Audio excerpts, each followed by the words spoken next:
Hello and welcome to another Baldur's Gate 3 video.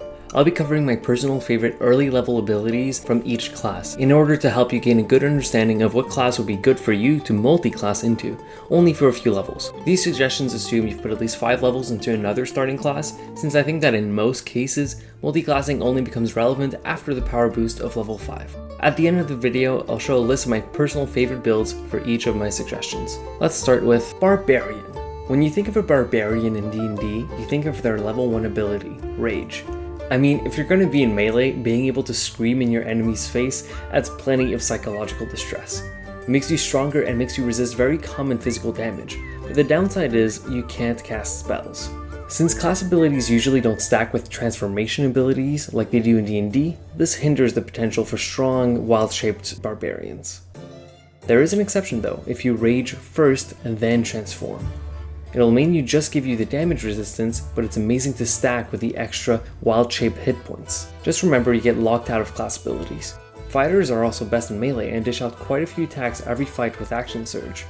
Since Rage adds flat damage to all weapon attacks, you'd only benefit from raging during battle. I do D&D Battle Royale tournaments with my friends where we fight with the most broken builds we can find. Every time I've won, I've used a Barbarian Fighter combo. In terms of burst damage, very little beats a raging fighter with great weapon master. Bard. Perhaps obviously the Bard's best feature is the one they get at level 1, Bardic Inspiration. As a bonus action, they can add a d6 to any d20 roll of an ally. This includes ability checks, saving throws, and attacks. The amount of uses you get is based on your proficiency bonus, which increases based on your total level, not your class level. If you have an ally in dialogue, pop this to dramatically increase their chances of passing their skill checks. Is your barbarian with 8 wisdom about to get paralyzed with a hold person for the 3rd turn in a row? Bust out your loot and help them break free. This feature helps every class do more support, but it's better for those who also benefit from high charisma and spellcasting. I recommend pairing this up with the other classes that use their insane riz to cast spells. Warlocks only get a few spell slots, so Bard levels really help them cast some of those early level spells, like Hex, without having to use those precious high level slots on a spell that doesn't scale up. Paladins also benefit a ton from having extra spell slots to use Divine Smite, so dipping levels into a full caster like Bard is super beneficial. Cleric. Honestly, the Cleric's core channel divinity turn undead is only decent because of the crazy amount of undead there is in the game, but it's not great early on. It's their domain channel divinities that really help them shine during their first 2 levels. My personal favorite comes from Tempest Clerics. Destructive Wrath allows them to max out thunder or lightning damage for a spell. Pair this up with a Call Lightning as a Druid or just a Shatter as a Wizard, and you'd be doing insane AoE damage at an early level. Some of those channel divinities scale with Cleric levels, so I recommend seeking those out a bit less. Little extra pro tip, Life, Nature, Tempest, and War Clerics also all get proficiency with heavy armor at level 1, which is absurdly good when combining it with other spellcasting classes.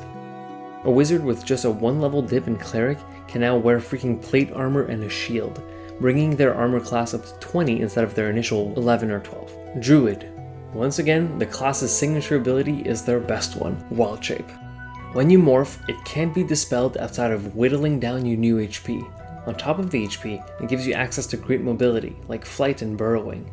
Wild Shape is even better if you cast a concentration spell, then you transform, since it lets you concentrate on spells, not cast them. If you're playing a spellcaster, you can use a continual AoE like Cloud of Daggers or Flaming Sphere and run back to safety as a Raven, for example. The downside of Wild Shape is that BG3 has nerfed it in comparison to D&D. As mentioned, you can no longer use class abilities while transformed. In any case, 2 Druid levels gives access to god tier spells like Healing Word and Guidance, so I highly recommend diversifying into these hippies. Fighter. Action Surge is the best burst ability in the game. A whole ass second action on your turn is godly, even if it's just once per fight. In that one turn, you have enough time to burst down 4 enemies before they can blink, like a goddamn samurai. It does require 2 levels in Fighter, but it's a worthwhile investment. If you combine it with spellcasters to cast 2 AoE spells back to back, you'll leave only ruins. Let's say you're level 6 Sorcerer with 2 levels in Fighter. If you use Quicken Spell, you can cast Fireball as a bonus action, cast Fireball as your action, and cast Fireball as another action. That's 24d6 damage in a massive area. You can now essentially drop a meteor on your enemies. If you have a weapon-based build, Action Surge is also great to combine with spells that add damage to every attack, like Hex, Hunter's Mark, and Enlarge. Monk. Thankfully, these martial arts masters got their signature ability slightly buffed in BG3. Key. It's a resource that gives you quite a few very good options for your bonus actions, starting at just level 1 and 2. The most straightforward option is Flurry of Blows, which lets you attack twice as a bonus action. At level 2, you can dash as a bonus action with Step of the Wind, and it lets you jump as much as you want during that turn. This is great to add mobility to your build, regardless of your class. Positioning is everything in this game. The more movement you can get, the better. With all these bonus actions to use, I highly recommend pairing this up with a Thief Rogue, since they get 2 bonus actions to use every turn. And since Monk is a more niche class, the other classes I recommend pairing this up with would be the Ranger and Druid, because of how similar their stats are. Paladin. My favorite class in the game earns that title by having an amazing ability to fuel my spellsword fantasies. Smite.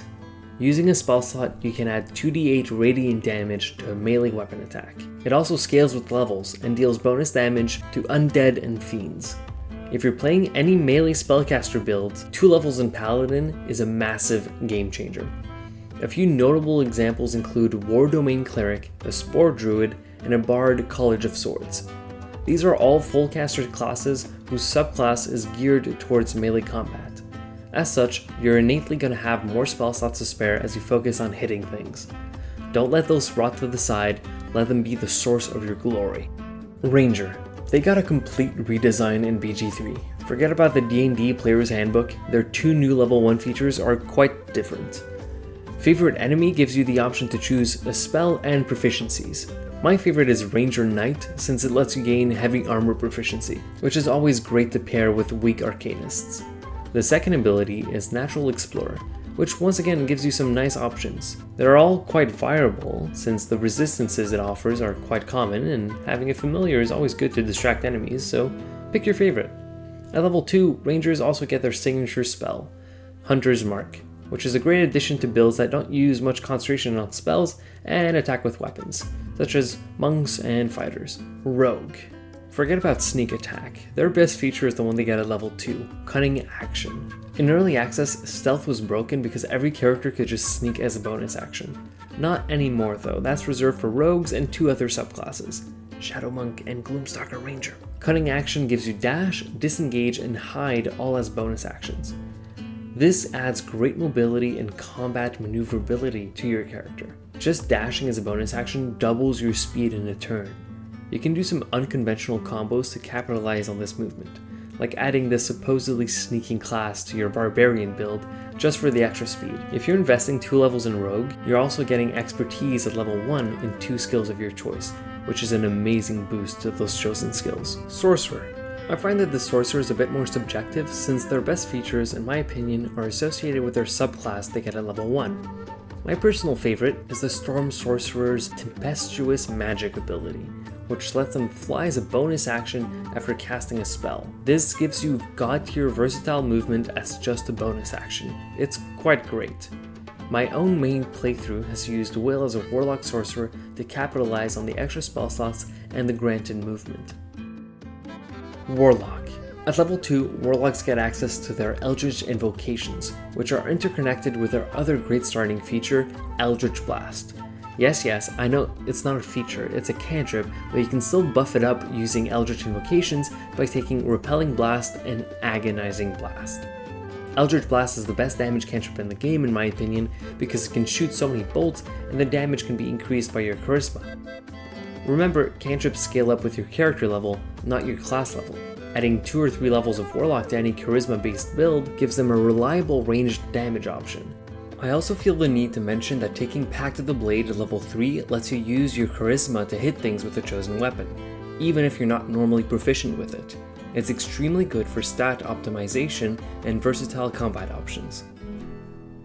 Wizard. Innately, wizards can learn more spells by consuming a scroll and some gold. What's so crazy good about it is that you can learn spells for any level for which you have spell slots.